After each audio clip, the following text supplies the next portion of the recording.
ಮಾದಾಪುರ ಹಾಗೂ ಕೊಡ್ಲಿಪೇಟೆಯಲ್ಲಿ 1 KG 628 gram ಗಾಂಜಾ ವಶ, 5 ಆರೋಪಿಗಳ ವಿರುದ್ಧ ಕಾನೂನು ಕ್ರಮ ಕೈಗೊಳ್ಳಲಾಗಿದೆ.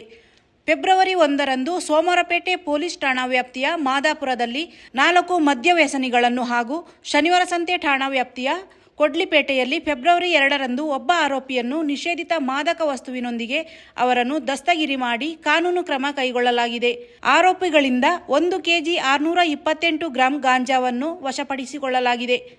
ಆರೋಪಿಗಳ ವಿರುದ್ಧ ಸೋಮವಾರಪೇಟೆ ಹಾಗೂ ಶನಿವಾರಸಂತೆ ಪೊಲೀಸ್ ಠಾಣೆಯಲ್ಲಿ ಮೊಕದ್ದಮೆ ದಾಖಲಾಗಿಸಿ ಆರೋಪಿಗಳನ್ನು ನ್ಯಾಯಾಲಯಕ್ಕೆ ಹಾಜರುಪಡಿಸಲಾಗಿದೆ.